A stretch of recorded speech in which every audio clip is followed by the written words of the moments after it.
Delia, so nice to see you. I'm talking to Delia McCabe today. Delia is a neuroscientist and she has a background in psychology, and she's now a nutritional neuroscientist with a focus on stress. And Delia and I are going to talk about conspiracy theories and conspiracy theories on the brain. Delia, welcome. So nice to see you. Hi, Gabby. It's lovely to be here again. Thank you for the invitation. You're very welcome. So good. And what an exciting topic, talking about conspiracy theories on the brain. Something I think we can all relate to in this time of the way the world is at the moment. And I just want to read a definition because I feel like we hear that conspiracy theory and some people may not really be clear on what that actually means. So the definition is a conspiracy theory is an explanation of an event or situation that invokes a conspiracy by sinister or powerful groups, often politically motivated, when other explanations are more probable.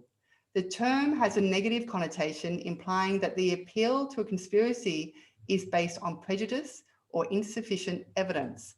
And I agree with that. It can tend to have a negative, if you say conspiracy theory, people come up with imagine cultish kind of ideas. Like we were talking just before we recorded though, conspiracy theories can sometimes turn out to have some truth as well. But let's just start. My first question to you, Delia, would be why the brain loves conspiracy theories. What is it that as humans do we get out of believing in crazy stories and wanting to believe in them, or listening to them and not getting enough of them?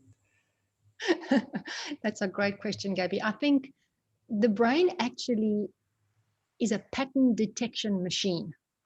And that means it's always looking for a pattern. And just think about it, the brain sees thunderstorm, clouds, it sees lightning, it knows here comes rain, you hear a rustle in the bushes while you walk through the forest, your brain goes, oh, that could be a tiger. You survived because you ran away from the tiger. The ancestors who didn't run away from the tiger, didn't listen to that rustle. So I think it's really important to understand first and foremost that the brain loves to find patterns because patterns actually led to our survival as a species. So the brain is looking for a pattern to tie one thing to another thing so that next time it doesn't have to spend energy on thinking that thought again. It's actually created a little neural pathway. And so now it understands, okay, lightning, thunder, rain, perfect pattern. The other thing the brain likes to do, it likes clarity. So the brain likes to know, is something up or down? Is it left or right? Is it right or wrong? Is it good or bad? Is it night or day? The brain feels a lot more secure when it can pin things down and understand them, because that removes any ambiguity. The brain hates ambiguity. It hates uncertainty. It hates not knowing something in its entirety. So if anything, from February 2020 till today, there's a lot of things that we're completely uncertain about and we don't know anything about. And so many people's brains are grappling with that uncertainty and continuously looking for something to feel better. So the brain really, really likes that certainty. It likes finding a pattern. And when it can find tiny little pieces of information to tie together, it does so with great glee, because then it knows it can actually lower its stress response. So a lot of people like believing that there's a bigger reason for something happening. Like a global scheme. When people say to you, oh no, that happened for a reason, they really like that idea. And those people are actually much more tending towards being conspiracy theorists because they like to believe that nothing is random in this universe. That maybe they haven't been taught how science works, to be analytical and to look at all the facts, or as many of the facts as we have at our disposal, but they like to think that there's some mysterious force at work. And so those people are much more susceptible. Their brain bias is susceptible to believing that you can tie disparate things together to find a conspiracy theory. So the brain is actually primed for conspiracy theories in many ways because it's got a natural negative bias, because there's no conspiracy theory that says, hey, there's a group of people that are doing wonderful things anonymously and they want you to join them. There's no conspiracy theory that says that. So the negative bias of the brain, to think, oi, that rustle is a tiger, naturally also predisposes some people towards believing that the conspiracy theory is real. So when faced with something uncertain, the brain quickly does a threat assessment and it checks the thing out. And then it'll say, okay, now what is the consequence of this thing that I've now seen is a threat?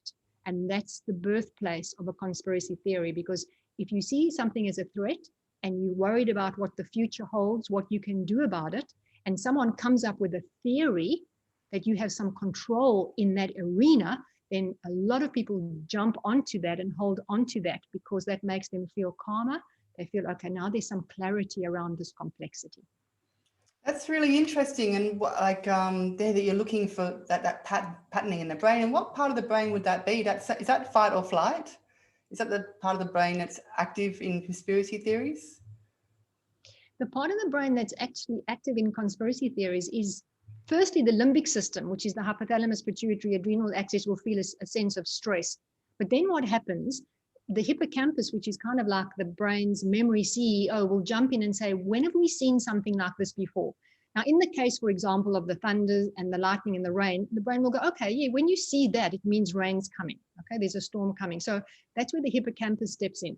Now, in the last 12 months, 13, 14 months now, we haven't had that capacity because we don't have a memory of a global pandemic. Most people have never lived through this before. So we don't have a memory to fall back on. So now what happens, the prefrontal cortex, which is the most sophisticated part of the brain, this is where innovative, creative thinking takes place. This is also part of the brain that hasn't got any automatic workarounds yet because it's the most sophisticated and recent development. And so this part of the brain then gets activated. And so this is where consequential thinking comes in. So now the brain will have this thought. And so the prefrontal cortex will say, we've never encountered this before. The hippocampus isn't helping us out. So what could be the logical solution, explanation, workaround for this situation? And this is when people that are prone to thinking in a conspiracy style will then start looking for confirmation in their environment. They may talk to someone that says, where this pandemic started, or do you know what the global plan is? And so their prefrontal cortex will go, I quite like that idea, because they've already got some kind of a framework that supports this belief that someone else is now sharing with them. So it's a complex interplay between the stress response, the memory center, and the prefrontal cortex. Now, of course, 13, 14 months later, as we go into the long-term ramifications and results of this pandemic, we now see that a lot of people have memories. So now they say, okay, the last time people didn't wear masks, this is what happened. Or the last time people did wear masks, this is what happens. And so they build on this conspiracy theory because now they've got a memory set to draw on. So it's a complex interplay between all these different parts of the brain, which lead people to either feel calm or need continuous confirmation for this theory that they're building, within their mental framework. Yeah, and also, I guess people's environments have shifted as well, haven't they? Because of the pandemic and lockdowns, and then people have got a lot of time on their hands to then maybe look into these kind of ideas and get hooked on them. What do you think of that? Like your environment, changing, and you got no control, I guess. I think it's once again a complex situation because we don't have any control over this. We're listening to other people tell us what's happening. Some of us have had experience with personal relationships, people that we know that have, maybe got COVID. So we have a different perspective or a similar perspective to other people. So this is an unfolding dilemma that we find ourselves faced with. I think the biggest problem is, when people believe a certain way or they have aligned themselves with a particular conspiracy theory, what happens is that they then start looking for confirmation. And social media and the internet has provided a wealth of confirmation, regardless of what people believe. So they go onto the internet and they look for some information. And guess what? That information is there confirming their belief. So what happens? The brain goes, great, we like that. That supports our theory. We're going to hold on to that. And so what happens is that because of algorithms and because of the way these platforms have been set up, we only get fed that information that we're looking for. If we have a particular conspiracy theory, we're not going to be confronted with something that is completely contradictory to that theory or facts about our theory. We're going to continuously be in this echo chamber. And this is where the danger comes in, because when people are not exposed to other ways of thinking, and we touched on this before we started recording, they then become very polarized in their views. And so they believe that this is the truth. And if anybody else differs in that, that belief, they then dig their heels in and they go, but I saw it on the internet. And so we have these groups of people that are becoming more and more polarized even people that have got facts are now pulling those facts into their conspiracy theory to support their bias towards a particular framework. So that's where the danger comes in. And I don't know how we're going to get past that unless we can all sit down and discuss all the different viewpoints rationally. But, then we come to the point where people say, well, 20 years ago, people didn't believe X. And now look what's happened. Now we know that X was true. And so they pull that out as proof that their conspiracy theory is right or true or real. And that's where the danger comes in, because every now and again, there is a conspiracy theory that has a nugget of truth in it. And so people use that as a confirmation for their current belief. And, I think, and what do you think of this, that being in that environment, being in a new environment, that's stress, right? Would you call that stressful? Just when a human being is in a new environment, just like when you go on a plane and you get off the plane and you're in a new country, it's quite stressful, right? Because you don't know the language or the scenery. And so is the brain always looking for a place to relax? Like, is it always trying to, is that where it's trying to, is that where we're always being guided by the brain? Is that making sense? I know I'm going off a bit. I'm just curious about that whole, like, the flight or fight and then not knowing and wanting to make reason and collect memories about situations. And like, think about when you go traveling, I think about how stressful that can be, and because you're taking in all this new information and the brain's just trying to calibrate. Is that what it's trying to do? It is. It's trying to gather as much information as it possibly can with the primary goal of keeping you alive. That's the primary goal. So everything that you are observing and everything that you're taking in without you realizing it is ensuring your survival. So maybe you've spoken to a friend before you go on your trip, and your friend says, look, you have to stay in this place because this is a safe place. And you go, okay, you know that. So then when you get there, you naturally gravitate to that place. I think, Lonely Planet became so popular because it was a book that gave you this huge wealth of information, and you could dive into it and find out anything that you needed to know. But primarily what would guide the person was to feel a sense of safety and knowing that they would be okay in whatever environment they find themselves in. So what we're all living through now it's a very good analogy. It is a different country. We're now living in a world where things are so different, and we kind of like have to navigate our way. And what do we do in those circumstances? We often call on people who we trust to tell us what the terrain looks like. And I think a lot of influencers have gained even more influence in this environment because they've gone and gathered information, and now they're sharing it with their followers. So to call a person a conspiracy theorist isn't actually true, because they're not really making up the theory themselves. They are following somebody who has created that theory and who believes that. And so, they're not the theorist, they're the conspiracy theorist follower. And so that person has assumed that they've navigated this country, this strange terrain that we're in, and they're going to tell their followers what it looks like, how to keep safe, how to make sure that, what the future holds keeps them safe. Because a whole lot of these theories hinge on the fact that if you know this inside information, you can stay safe. You can make sure that you don't get damaged by something, or that you're not exposed to something that can hurt you, or you don't believe something that's going to have a bad outcome. So it's all based on survival, thriving in an environment that we really don't understand. So it's not really an answer, but that's kind of like what we know at this point about how the brain likes to operate. Interesting. Delia, and why would some people be more susceptible to conspiracy theories than others? What do you think that would be? What would be their kind of, I don't know if it's personality traits, or what would lead someone to be more susceptible? It's a good question. And I think that there's a lot of research that's going to come out of this particular time in history that's going to show that many, many more people are susceptible to conspiracy theories than we thought before.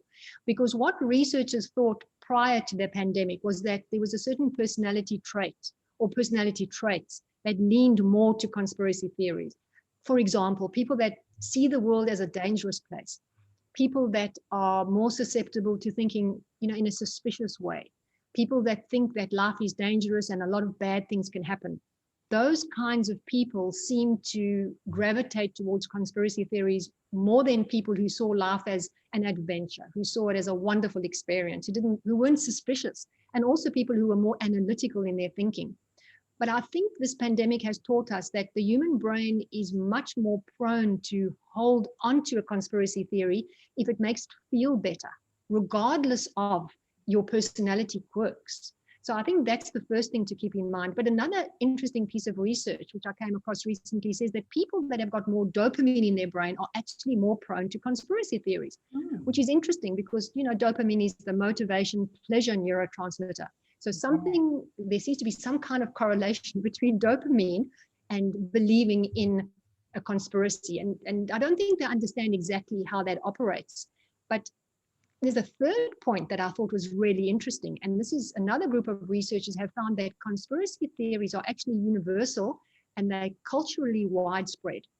Now, that means that it's not just related to a particular group of people. It's related to us as a species, as human beings. Now, what does that tell us? That tells us that there is some advantage to having the brain have a leaning towards a conspiracy. And that must be because it served us at some point in the past. So that means that at some point, it was a good thing for people to have some leaning towards, hey, there's a group out there who doesn't have our best interests at heart. It was a good thing for us to have that tendency. So that tells me that, you know, people say, oh, well, you know, we need to get rid of conspiracy theorists and, you know, we need to think more clearly and more analytically. I think there is a place for conspiracy theories because it's obviously a part of our brain's makeup. It's a construct that our brain developed and evolved with. Interesting. Yeah, and I think also for people that are susceptible, and I think we were talking about before we recorded, is the fact that, you know, because we can't rely on the news to be the proper news service that it used to be as well. News has gone off into very much into that kind of conspiracy, you know, almost propaganda kind of style to get people to view, clickbait and all that as well. So that's something that I'm always kind of questioning as well. But when you say about dopamine in the brain and conspiracy theories, what I thought of straight away was because there's a pleasure in I know a secret kind of, yeah, being like covert and thinking that you've got something over people, or there's a pleasure in being part of that group and connecting with people. What do you think of that? That's what I came to my mind, like being part of something that only these people are part of, almost like you're too clever or something. Yeah. Yeah, that you know something that other people don't know. Yeah, or don't understand. Yeah. That's great insight because the evidence supports that perspective beautifully, because they find that people that are more prone to conspiracy theories are actually people that want to see themselves as unique. They don't want to see themselves as being an ordinary person that believes ordinary things and knows ordinary things. So that's exactly precise, spot on. They want to be seen as unique. They want to be seen as passing on information that is unique. And interestingly, there's been a lot of research recently about fake news and how news travels and what makes something viral. And it's that little hit of dopamine that a person gets when they read a piece of information that they think someone else will also find enjoyable, and that gives them a little bit of social currency when they share it. So that's an interesting way to look at this, because that means people in the echo chamber of their belief system and this conspiracy, if they find a piece of information that makes them look good or makes them feel unique, they love passing it on because it makes them feel great and it increases their dopamine. So I think there's a lot more going on in this whole process of sharing information and fake news than we're actually really aware of at this point in time. I think it's all going to become a lot more clear as we look at the data going forwards. Definitely. And Delia, you struck something in me by that ordinary people just being like the news, because I worked in TV for 18 years. So I have my own biases against news reporting the way it is today, because I just know about the political and corporate agendas and how broadcasters, they're all relying on advertising. They don't run for any other reason. If they don't have advertising, they don't exist. So they need to, apply the advertisers' rules to their their agendas over and sanitize the information. This is just an unfortunate fact.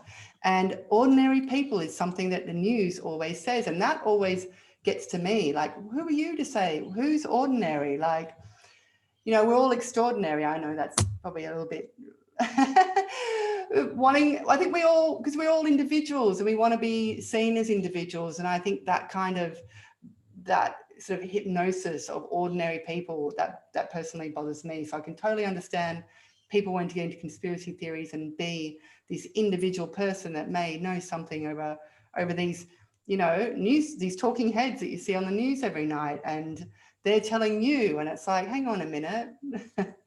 That's my interpretation. But and like you're saying, some parts of conspiracy, or we were saying before we recorded about, there's an element of truth in conspiracy theories, but we can only find that out in the past and how you hang on. And we've already kind of talked about that. But further on that, I mean, obviously a lot of conspiracy theories have been proven to be true. JFK, things around 9/11, agent provocateurs inciting violence at peaceful protests, and Epstein's Island was apparently known for years and talked about for years by conspiracy theorists. So do you think because there can be a truth, the whole theory is then believed, like that there's these little bits of truth and then people will just take anything and everything those conspiracy theorists may say? I think particularly about someone like Alex Jones in America. Do you know him?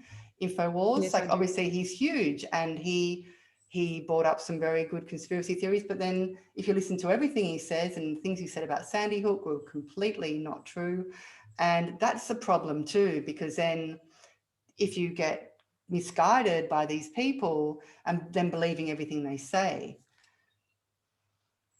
Look, it's a really complex issue, because the evidence suggests that people will gravitate towards a conspiracy theory that supports their worldview.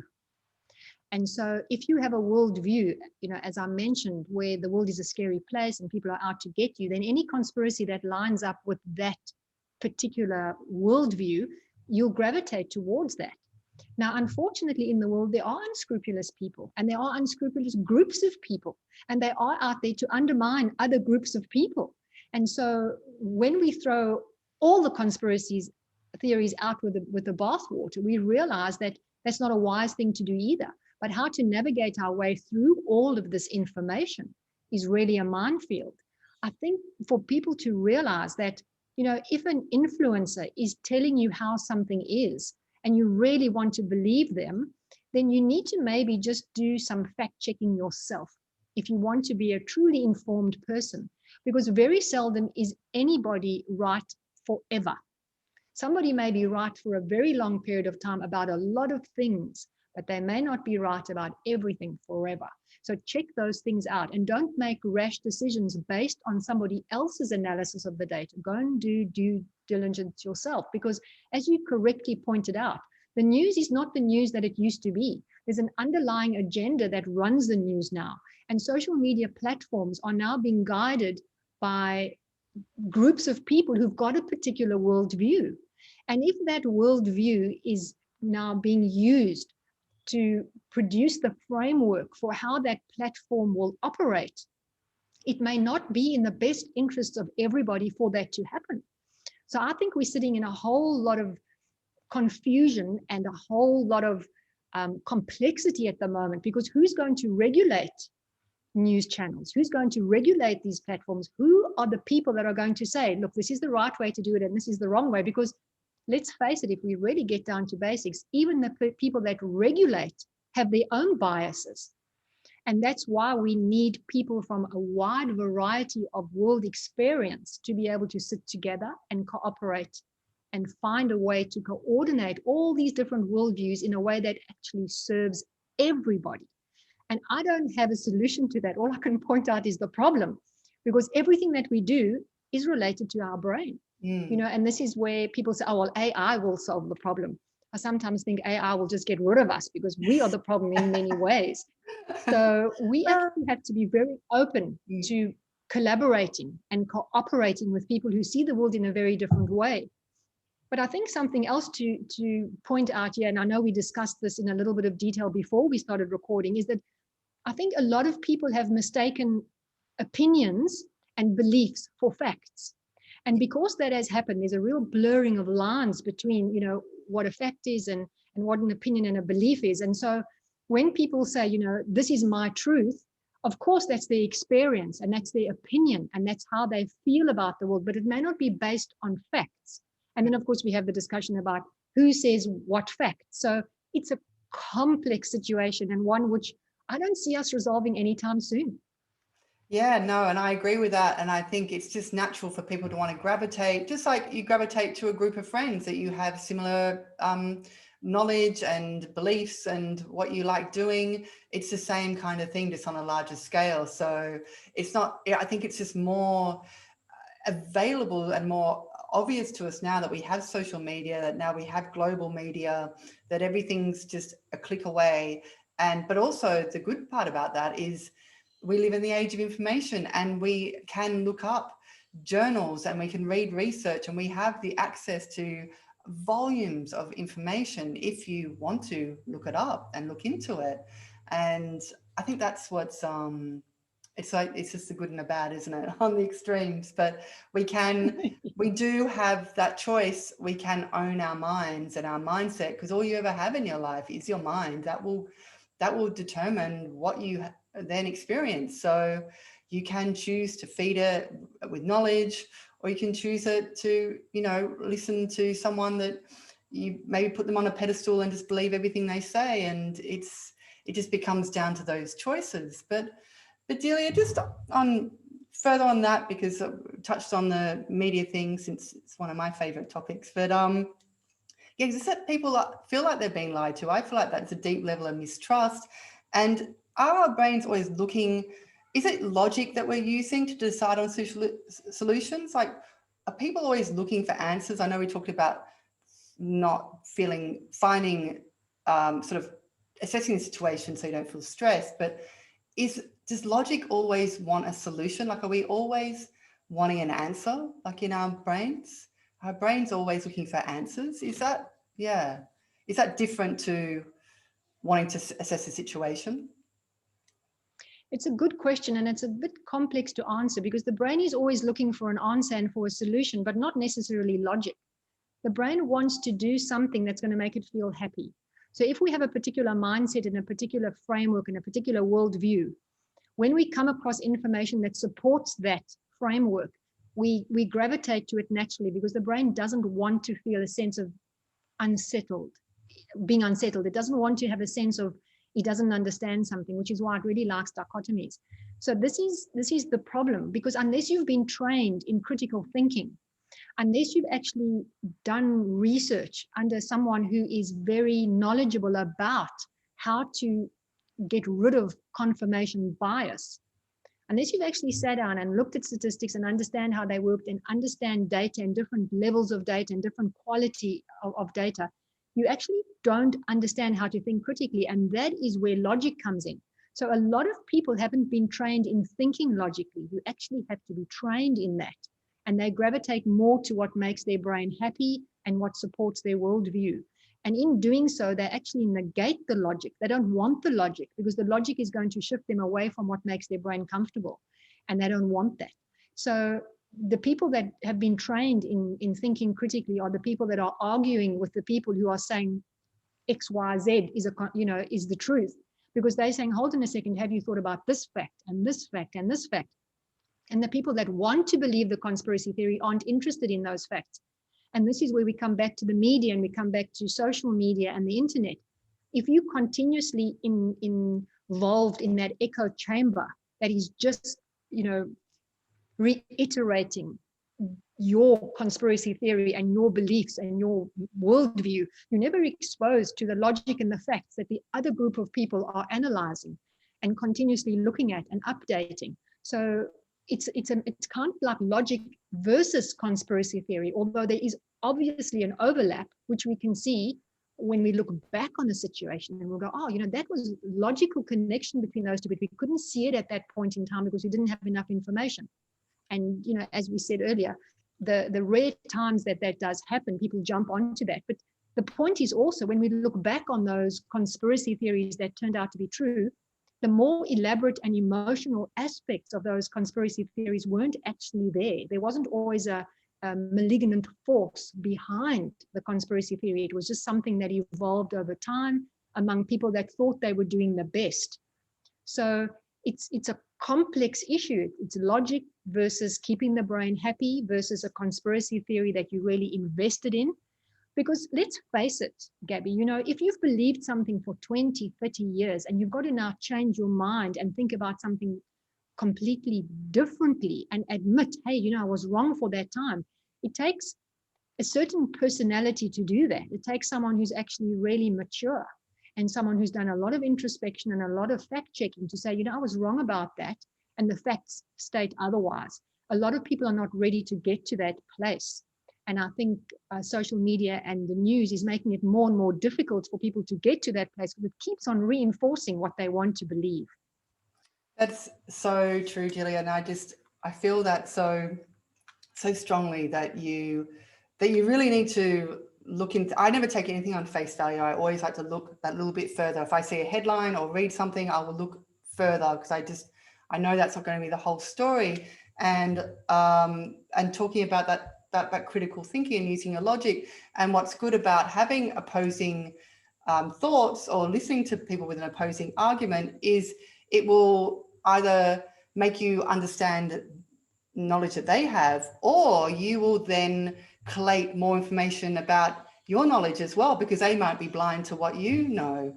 And so what a positive that is of having a constructive argument with somebody and using your critical faculty and logic to understand more knowledge and or even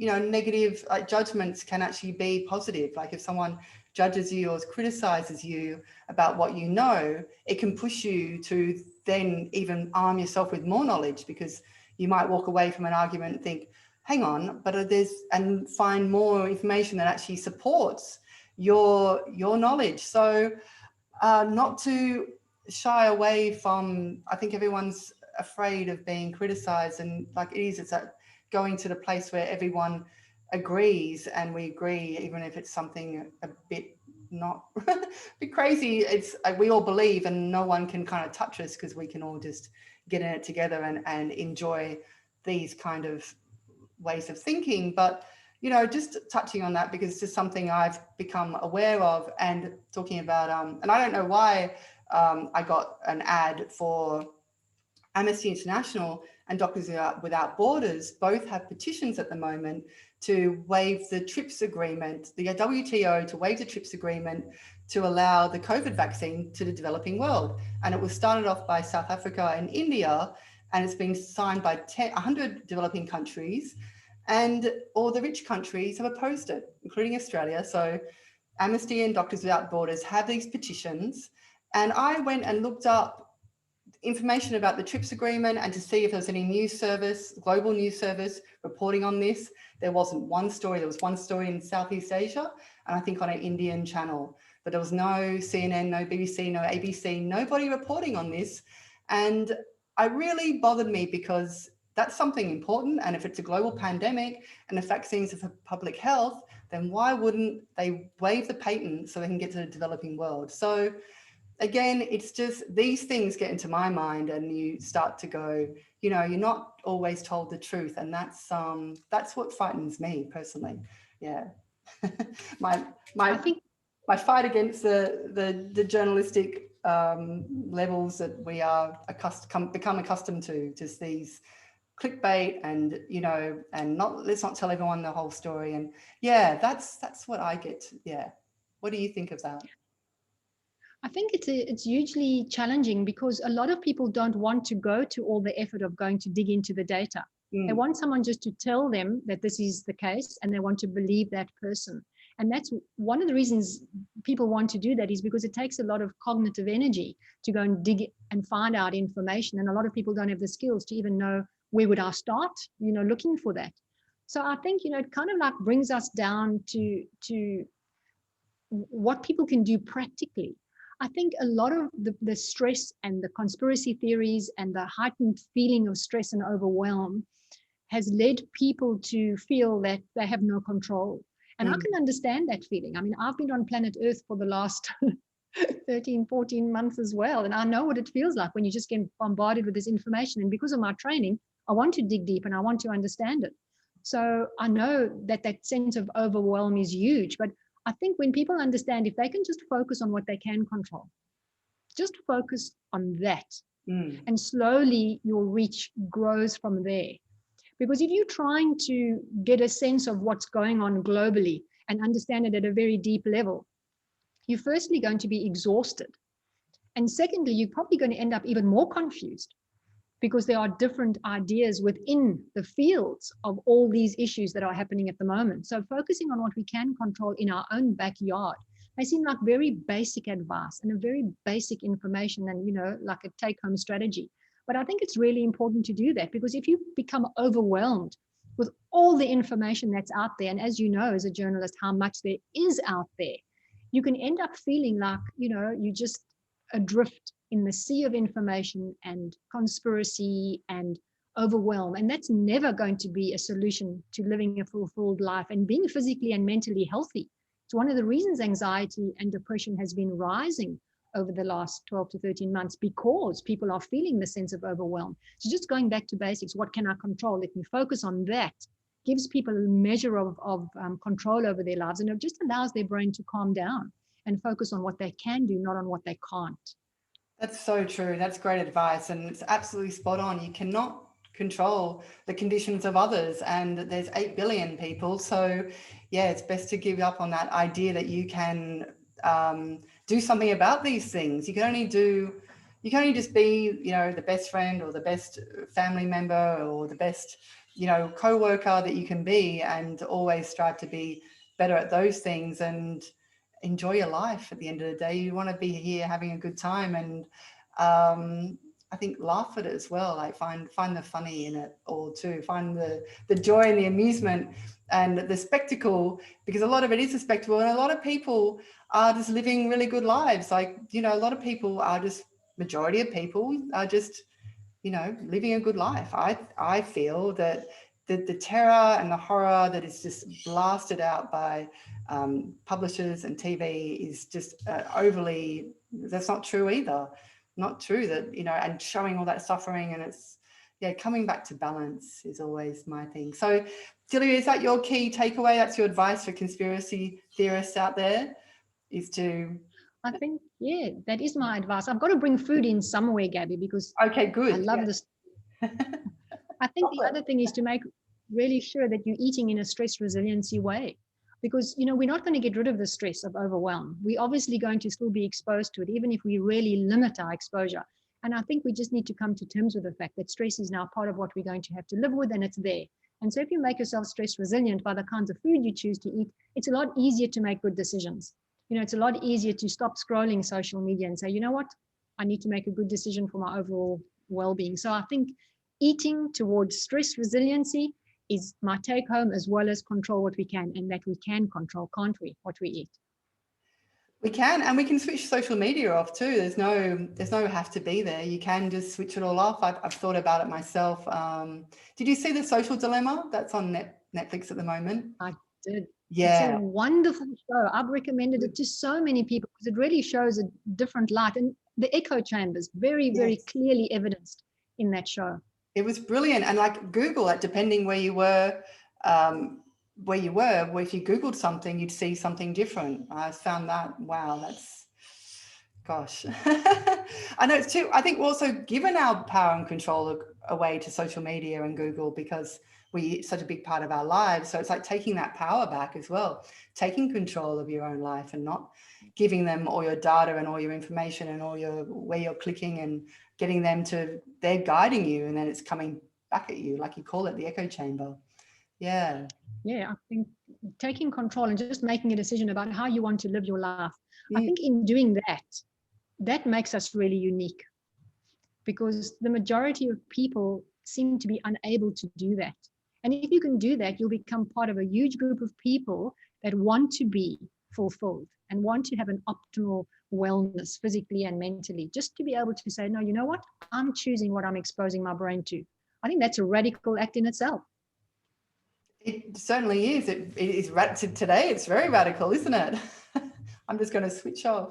Delia, thanks so much. I've enjoyed this chat. What an interesting, so interesting to hear about the brain and what it's up to and what it's capable of and how it's always trying to keep us safe and how we, you know, we're in charge. We're in control of our lives and to take control, and that's great advice to look after yourself, mind, body, spirit. Delia, thanks Absolutely. so much. Thank you, Gabby. Thank Good you to very see you. much. Same. Bye. Bye.